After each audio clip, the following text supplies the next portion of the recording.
What's up, guys? Welcome to Among the Fence, my YouTube channel where I do music reviews. My name is Aaron, and if it's your first time seeing one of my videos, I'd like to welcome you to my channel where we just chill and talk about music and all the things that we love or hate. And for today's review, we're going to be checking out the new album Absolvere by the band Signs of the Swarm. Signs of the Swarm is a deathcore band from Pennsylvania. They started around 2014, and Absolvere is their fourth studio album.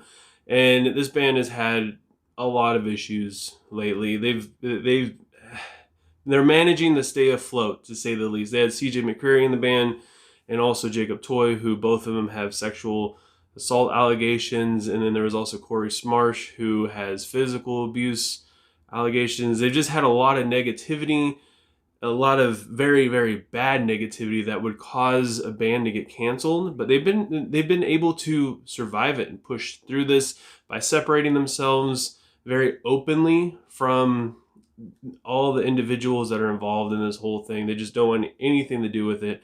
And I find that the album name Absolvere is actually very fitting for this time in the band's life, because it means to be set free from guilt or blame. And it just really works for the concept of the album. It really works for just the time that these guys are going through and everything that they're having to deal with. It's just they're separating themselves from the whole thing. Absolvere opens up with the first song, Hymns of Invocation. It starts things off rather fiercely with some double bass, very deep growls, and tremolo picking. And the lyrics are very hard to understand, and that's going to be a constant thing throughout this album. But even though you can't understand what's being said, obviously the distorted vocals bring the aggression and they get the point across fairly well. There's a breakdown about halfway through the song that gives you a little bit of breathing room before they jump right back into it again. And the chorus, I say chorus because a lot of these songs are a little bit more progressive in their style. They're not really set in a constant song structure of chorus and verse and stuff. So yeah, the chorus has a haunting melody and a more distinguished groove to it, which really gets your head going a little bit. And then the final breakdown is absolutely insane due to the guttural growls, which are also going to be a constant throughout this entire album. Boundless Manifestation starts off with a stompy intro and some nasty vocals, and they bring out like the black metal influences in their style. There's like a growled spoken word part that's followed by a really nice lead section that I wanted to last a little bit longer just because it was just so good to have that really cool sounding melody thrown in there. The chorus, again, also has a very great riff, and there's like a cleaner vocal passage to it. The lyrics are a little bit easier to understand, and it just sits really well with the mix. And then the outro is extremely atmospheric and pretty creepy. One of my favorite songs on the album is Nameless. It's got a little bit of thrashiness to it. The lead guitar part and the chorus is super sick. It makes you want to listen a little bit closer to it because it does sit behind the mix a little bit. Like, I had to go back and listen to it a couple times just because I really wanted to understand what was going on back there. And the breakdown is brutal and brings back the hellish vocals into the song. It really shows the band's diversity because this song has literally a little bit of everything that they have to offer. It's got blast beats, it's got fantastic sounding melodies, it's atmospheric, it's got high and low vocals, and it's got breakdowns scattered all throughout it. Dreaming of Desecration. Desecration means like acts of violence. It starts out with some quick drum works and a dynamic riff as the vocals jump in.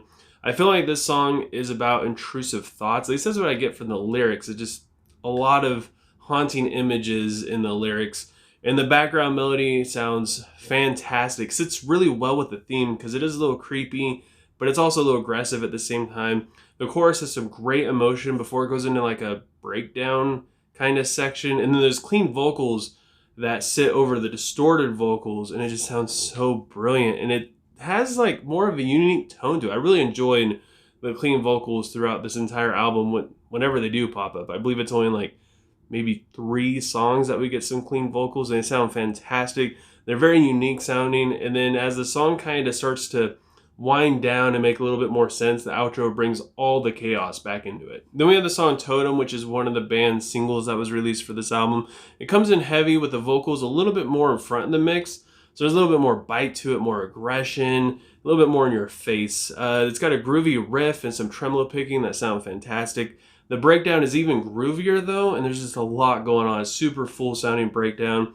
Then we get a second breakdown which opens things up a little bit more, makes it slightly heavier sounding, and also it's more vocal driven. So again, it's a little bit more in your face. It does a great job at building up the suspense before going into the final chorus. And that basically does it for the first half of the album, which has its own theme and its own sound to it. And then there's a separating instrumental section, which is the Absolvere instrumental song. It's about 2 minutes long, super haunting. It's got some guitar sounds, and even though it's not like, it doesn't have any vocals to it, the guitars in it sound like it's just wailing. It sounds like a lot of emotion coming from the guitars. It's very atmospheric.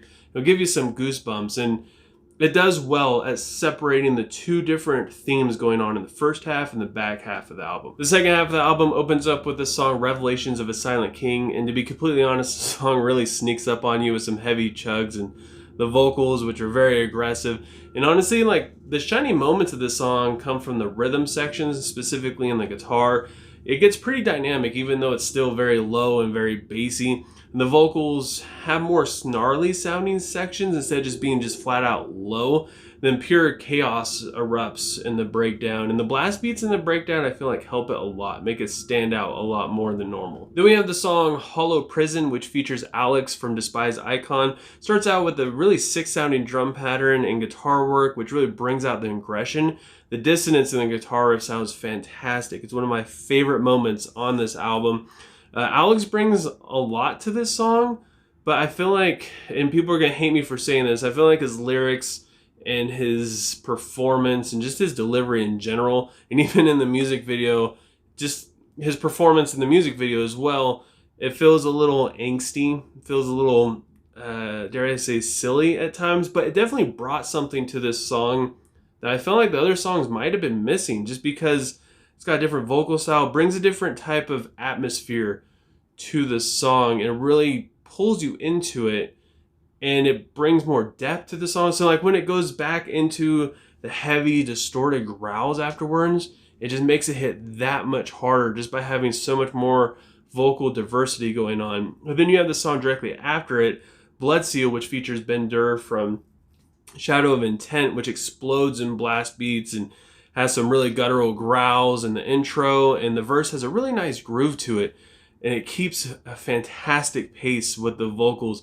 And the vocals, I just gotta say, are absolutely incredible. Ben Durr is a phenomenal vocalist, and there's so many different growls and sounds that just sound so inhuman, but he also doesn't steal the spotlight, because I feel like the music in this song is some of the best music on the album, and it just, there's sections where it's just nothing but music and it sounds so good. They really let you hear what they're doing. Then we have the closing track, which is Death Whistle, which was also one of the singles that was released. I find it really interesting when a band releases the last song of an album as a single, just because it's kind of like, I don't know, reading the last chapter of a book to me. It is one of my favorite songs on the album. Super good sounding, very atmospheric, and it's a little genty, dare I say. The vocals are very deep, but then they turn snarly as the pace of the song picks up. There's some synthy stuff thrown in there that really fills out the openness of the riffs and the drums. And then a tremolo effect basically takes over the entire song as it builds up into the first breakdown, which is slightly cleaner sounding vocals in it that goes back to being guttural. The chorus is fantastic. It has cleans in it, which again sounds so good. The clean vocal tone, it's very addicting. You want to hear more of it. And then the blast beats also complement it in the background as well. The second breakdown is probably my favorite breakdown on the album, just because of everything that's going on in it. It's very open, but then it's got some dissonance and the vocals sound great. And then it closes with probably the lowest sounding guttural hellish growl that there is on the album as well. I gotta say, I didn't really listen to Signs of the Swarm all that much before I started this review. I probably listened to maybe 4 or 5 songs from them in the past. I kind of forgot about them every once in a while. They don't pop up on my Spotify that often, and they go overlooked by me. So I didn't listen to them, at least the full album front to back, until I got to this review. I went back and listened to some of their older stuff so I could get kind of a feel of what they sound like. But I gotta say, holy crap, they're doing a phenomenal job. These guys are killing it right now, especially in deathcore. This is, like, a lot of people are talking about Lorna Shore, but I feel like this album, it's just so good. And Lorna Shore's EP was really great with Will Ramos. But this album to me is more revolutionary in terms of deathcore. I feel like they're really pushing the boundaries of just how brutal and heavy and dynamic the riffs can go, and also the progressive song style. It's such a great sounding album. I will say that the progressiveness and their songwriting also works against them a little bit, because a lot of these songs end up sounding kind of the same. They're not very predictable, but you after like the fourth or fifth or sixth song, you're kind of like, I feel like I've already heard this before, specifically because of the distorted vocals. You can't really hear the lyrics at all. You can't understand what's really being said unless if you've been listening to this for quite a while. It took me like 3 or 4 listens before I didn't have to look at the lyrics anymore, and I could just start to figure out what they were saying. But even when I had the lyrics in front of me the first and second time, it was so hard to keep up with where I was at in the song lyrically. And I feel like that really takes away from the song's distinctiveness of sounding different and standing out and not really sounding the same. And that's honestly the only complaint that I have about this album. So with all that said, I gotta give Absolvere by Signs of the Swarm a 8.3 out of 10. Like I said, I really loved this album, and I kind of probably pissed off a lot of people by comparing it to Lorna Shore, because that's everybody's like pedestal album right now. Everybody's just giving it so much freaking praise. Rightfully so, because it's a great sounding album. But I want to know what you guys think. Leave a comment below letting me know what you thought of Absolvere and what you would rate it. And if you enjoyed this review, please don't forget to give it a like. If you want to see more and help support me and my channel and just make me feel good about myself, please consider subscribing and ringing the bell icon. That way you don't miss out on any of my future stuff. Leave a comment below letting me know what I should review next. And I hope you guys all have a good rest of your day or night whenever you happen to be watching this. And I will talk to you guys next time. I was